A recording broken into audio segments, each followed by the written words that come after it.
నాకు అక్కర్లేదు. చంద్రబాబుకు అసలు సినిమా అర్థమైపోయిందా? ఇప్పుడు ఆంధ్రప్రదేశ్ వీధుల్లో వినిపిస్తున్న హాట్ కామెంట్స్ ఇప్పుడు స్పష్టంగా అర్థమవుతుంది. అధికారం చేతికి రాగానే 5 ఏళ్లు కరువు తీర్చుకోవాల్సిన ఆతృతే తప్ప ప్రజల కష్టాలు తీర్చాలనే ధ్యాస ఈ కూటమి ప్రభుత్వానికి ఎక్కడా లేదు అంటూ ప్రభుత్వంపై విరుచుకుపడుతున్నారు ప్రజానీకం. చంద్రబాబు గారు, మీరు తెలిసి చేస్తున్న తప్పులో లేక మీ వాళ్ళ మీద పట్టుకోల్పై చేస్తున్న పొరపాటో తెలియదు కానీ ఈ 5 ఏళ్ల కాలం రాష్ట్రానికి శాపంగా మారుతుందా అంటే ఖచ్చితంగా అవును అనే చెప్పాలి. గతంలో ఎప్పుడూ లేని విధంగా ప్రతి చిన్న విషయంలోనూ డబ్బు డబ్బు డబ్బు అనే మంత్రం వినిపిస్తోంది. మీ పార్టీ నేతలు కావచ్చు, కార్యకర్తలు ఎంతలా రెచ్చిపోతున్నారంటే రేపొద్దున అధికారం లేకపోయినా బ్రతికేయాలి అన్నంతగా రాష్ట్ర సంపదను దోచుకోవడానికి ఫ్రీ హ్యాండ్ ఇచ్చేశారా చంద్రబాబు గారు అంటే అవును అనేది ప్రజలు బలంగా చెబుతున్నమాట. చంద్రబాబు గారు ఈసారి గెలిచిన వెంటనే ఒక మాట చెప్పిన విషయం మనకు తెలిసిందే. ఇది నా పునర్జన్మ అని అన్నారు బాబు గారు. అవును, ఇప్పుడు చూస్తుంటే అది ఆయన పునర్జన్మే కాదు, పచ్చ నేతల దోపిడీకి పునర్జన్మలా తయారైపోయింది.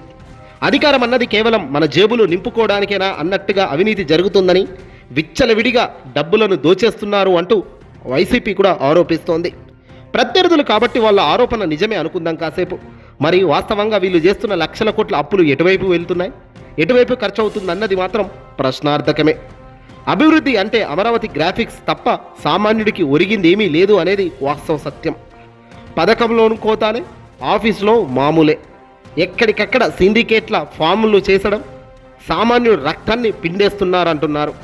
ఈ 5 ఏళ్లలో పదవీ కాలమే మాకు ముఖ్యం తప్ప ఆ తర్వాత ప్రజలు ఏమైపోయినా పర్వాలేదన్నట్టుగా సాగుతున్న అడ్మినిస్ట్రేషన్ నిజంగా సంచలన రిజల్ట్ రాబోతుంది. దీనికి మీరు మీ వాళ్ళకు ఇచ్చిన ఫ్రీ హ్యాండ్ కాస్త ప్రజల మేరకు ఉరితాడుగా మారుతుంది బాబు గారు. జగన్ గారు ఉన్నప్పుడు ఇంటికింటికి పథకాలు వెళ్ళేవి, అవునా కాదా?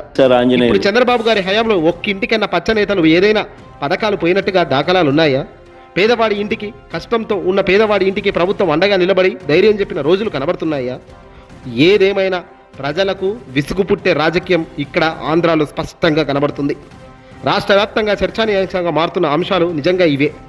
కలియుగ వైకుంఠ శ్రీ తిరుమల తిరుపతి శ్రీ వెంకటేశ్వర స్వామి గారికి సంబంధించి పవిత్రతను దెబ్బతీయడంలో, టీటీడీని భ్రష్టు పట్టించడంలో మీరు చేస్తున్న పనులేమిటి? సాక్షాత్తు చైర్మన్ బిఆర్ నాయుడు గారి బ్రాసలీలను ఇటీవల బయటపడడం, చైర్మన్ స్థాయిలో ఉన్న వ్యక్తి చుట్టూ తిరుగుతున్న వివాదాలు, ఇప్పటి వరకు దానిపై ముఖ్యమంత్రి కానీ డిప్యూటీ సీఎం కానీ దానిపై స్పందించకపోవడం లాంటి పనులు చూస్తుంటే నిజంగా మీరు ఇస్తున్న గౌరవం ఇదేనా అని అనక తప్పని పరిస్థితి వస్తుంది. మంచా చెడ అన్నది ఆ బిఆర్ నాయుడు మాట్లాడిన ప్రెస్ మీట్లోనే అర్థమవుతుంది తాను ఏం చేశాడన్నది. 30 సంవత్సరాలుగా ఉన్న ఫ్రెండ్ని వెనక నుంచి హక్ చేసుకోవచ్చా? 30 సంవత్సరాలుగా ఉన్న ఫ్రెండ్తో ఏకాంతంగా అలా ఉండొచ్చా? ఏదో ఇద్దరు టీ కాఫీలు తాగినంత సులువుగా ఆయన మాట్లాడుతూ వచ్చాడు. కానీ అక్కడ జరుగుతున్న దృశ్యాలను ఆయన ఎక్కడ తప్పుబట్టలేదు.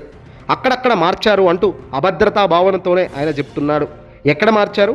మరి ఒరిజినల్ వీడియో మీ దగ్గర ఉంటే దాన్ని బయటకు పెట్టొచ్చు కదయ్యా. ఇన్ని రోజులు అవుతున్నా కూడా ఇప్పటికీ ఆ ఒరిజినల్ వీడియో రావడం లేదు ఎందుకు? మరి దాని అర్థం ఏమిటి? జరుగుతున్నది ఒక తప్పుడు అన్యాయపు చర్య. చైర్మన్ స్థాయిలో కూర్చున్న వ్యక్తికి బాధ్యత ఉండాలి. కోట్ల మంది ఉన్నప్పుడు ఆ హక్కు ముఖ్యమంత్రి కావడం గొప్ప కాదు. తిరుమల తిరుపతి శ్రీ వెంకటేశ్వర స్వామికి సంబంధించిన టీటీడీ బోర్డు చైర్మన్గా ఉండడం ఎంతో కీర్తి ప్రతిష్టతలతో కూడుకున్న పదవి.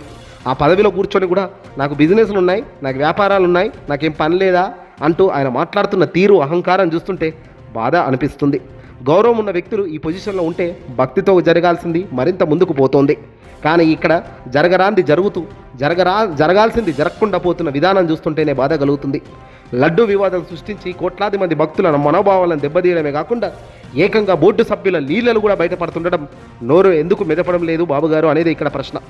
పైగా పైపెచ్చు మెట్లు కడిగే పవన్ కళ్యాణ్ కూడా ఇప్పటిదాకా ఏ మెట్టు కడిగేదానికి మళ్ళీ రాలేదు. బహుశా ఈ వెంకటేశ్వర స్వామికి సంబంధించి టీటీడీ బోర్డు చైర్మన్కి సంబంధించిన రాసలీల తర్వాత వీవీఐపీలు ఎవరు కూడా నోరు తెరవడం లేదు. ఏదేమైనా పని చేసినప్పుడు నిజాయితీ ఉండాలి, చెప్పినప్పుడు మాటకు విలువ ఉండాలి. ఈ రెండు లేనప్పుడు నిన్ను ఎందుకు నమ్మాలి అనే ప్రజలు ఈరోజు గట్టిగా ప్రశ్నిస్తున్నారు. ఒక్కసారి హక్కు ఇస్తే చాలు, ఒక్కసారి మాకు అవకాశం ఇస్తే చాలు, మేమేంటో చూపిస్తామంటూ పవన్ కళ్యాణ్ తన క్యాంపెయిన్ను కొనసాగించాడు గతంలో. కానీ ఈరోజు ఒక్కసారి నీకు చేతిలో పెడితే 100 ఏళ్ళైనా మళ్ళీ నువ్వు రావద్దు అనే తరహాలో ఈరోజు వాళ్ళ పరిపాలన సాగుతోంది.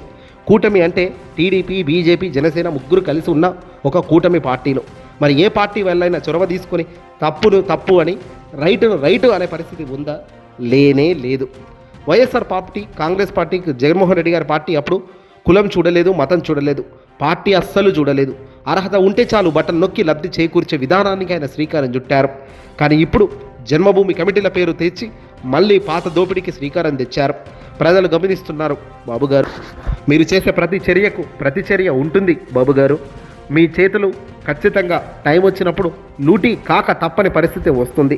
అధికారంలోకి వైసీపీ వచ్చినప్పుడు, వైసీపీ నిలబడ్డప్పుడు మీరు చేస్తున్న వైసీపీలకు సంబంధించి మీరు చేస్తున్న అభద్రతా భావం మొత్తం బయటపడుతుంది. వ్యవస్థలను బలోపేతం చేసినప్పుడు నిజంగా వ్యవస్థల లోపాలు బయటపడతాయి. చిక్కుల్లో చిక్కుకోక తప్పని పరిస్థితి రాబోయే రోజుల్లో మీకు ఉంటుంది తప్ప మరొకటి కాదు. ఏదేమైనా ఈ వీడియో నచ్చితే లైక్ కొట్టి షేర్ చేయండి.